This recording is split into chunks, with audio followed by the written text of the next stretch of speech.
Level 1. The kid. You're 9. You're watching the news with your dad.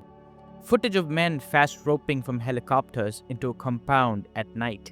No faces, no names, no unit insignia. Just dark figures moving through darkness like they own it.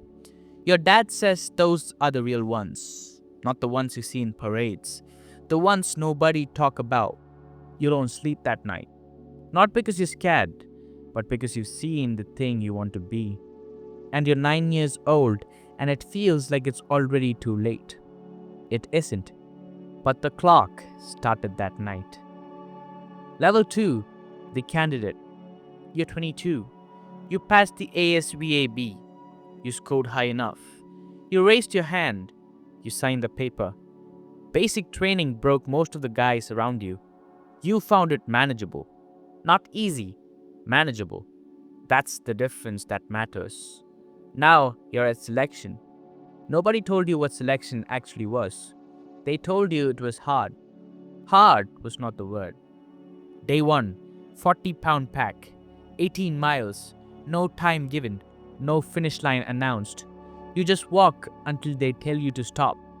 Some guys quit at mile 4, some guys quit at mile 16. One guy makes it to the end and still gets cut. No explanation. You learn the first rule of this world. There is no finish line. There is only the next thing. Sleep deprivation, cold water, log carries at 3 a.m., an instructor screaming inches from your face while you do arithmetic. Not because the arithmetic matters, because they want to see if you can think when everything in your body is begging you to stop. You can. Week 3, half the candidates are gone. You're still there. Not because you're the fastest or the strongest, because every time your brain says quit, something quieter underneath it says not yet. The voice is the only thing that matters here. Level 3, the new guy. You made it. You're on the team. You are immediately the least important person in every room. Your job is to listen, observe, say nothing. You have an opinion, keep it. You have a better idea, keep it. You have experience, it doesn't matter here yet. The team sergeant has 14 years and 3 wars. He knows things about violence and patience and human nature that you won't understand for another decade. Watch him. Learn. Your first deployment is Afghanistan. You're a medic on a 12-man ODA. Village assessments. Training local forces. Hearts and minds. Nothing like the helicopter footage from when you were 9. You're building relationships with village elders for 6 months. You learn 300 words of Pashto. You eat food you can't identify. You sleep in a mud compound and wake up at 3 a.m. to the sound of distant fire. It's not your sector. You go back to sleep. This is the job. Mostly waiting. Occasionally, everything at once. Level 4, the operator. You're 27. 4 years in. 2 deployments. You're not the new guy anymore. You have a reputation now. Small, but real. Your team moves differently at night than any conventional unit. No flashlights, no loud commands, no wasted movements. You communicate in gestures and silence built over years of training together. On a Tuesday in November, your team gets a target package. Mid-level facilitator. Compound outside Kandahar. You've done this before. You hit the compound at 2 a.m. 3 rooms, 4 military-age males. One of them reaches for something. You make a decision in less than a second. It's the right decision. You know this immediately, and you'll spend years knowing it, and it still costs you something you can't name. The debrief is clinical. Shots fired, threat neutralized, no friendly casualties. You fill out the paperwork.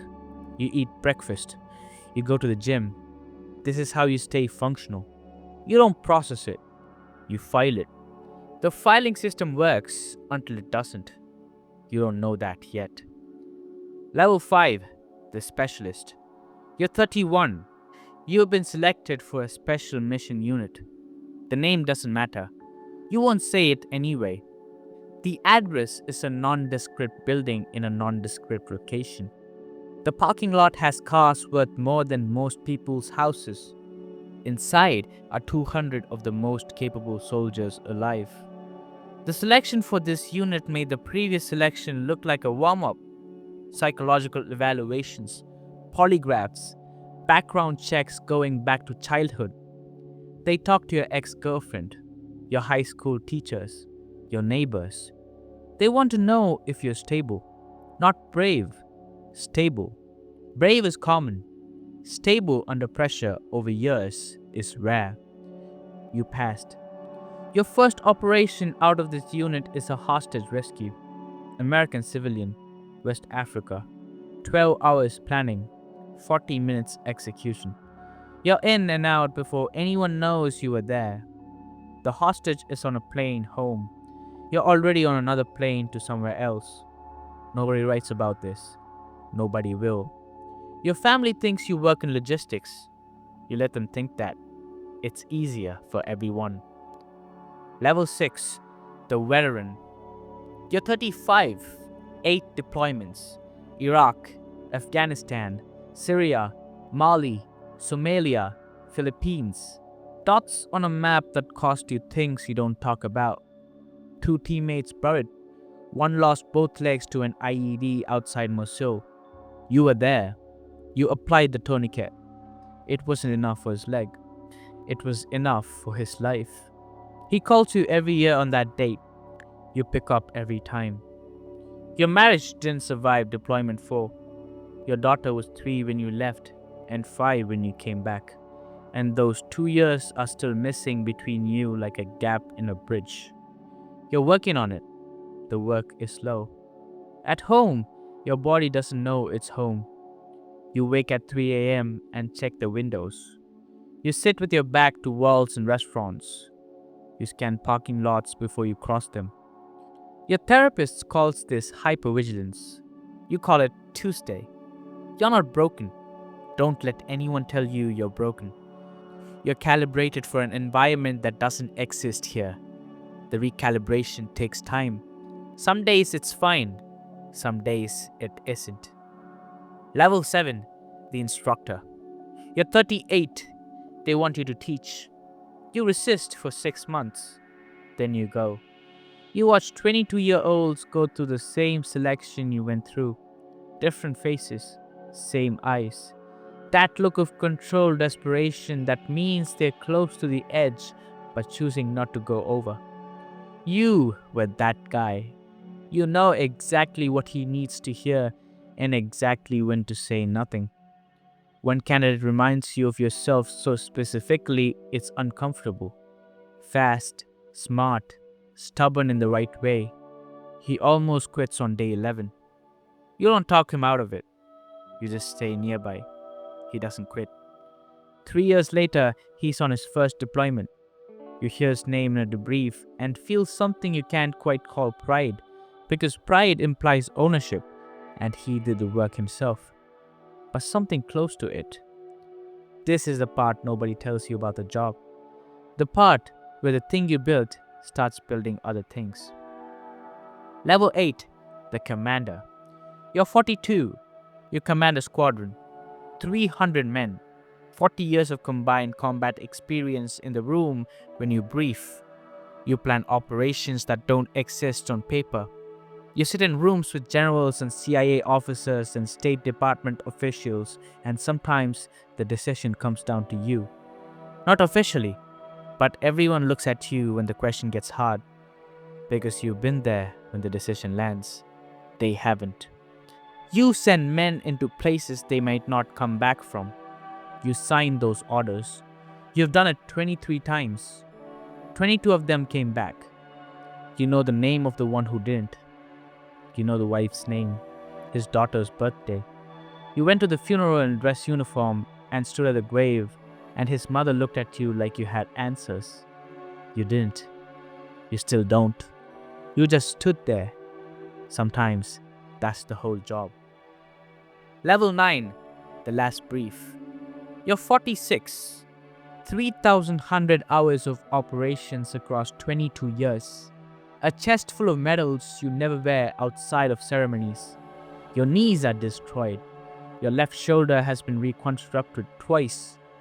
Your hearing in your right ear is 60% from a beaching charge in 2019. The VA will catalog all of this someday. Right now, you're sitting in a conference room giving your last brief. The men in front of you are half your age. They have the same eyes you had at 22. You tell them the things you wish someone had told you. Not the tactics. They know the tactics. The other things. Call your people. The job will take everything if you let it. The mission matters, and so do you. Both things are true. The man next to you is the only person who will ever fully understand this life. Treat him accordingly. Nobody writes this down. They don't need to.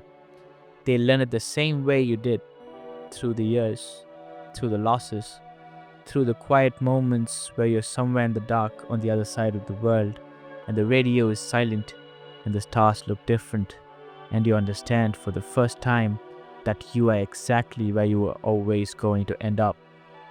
And that somewhere, a kid is watching helicopter footage on the news, and the clock just started.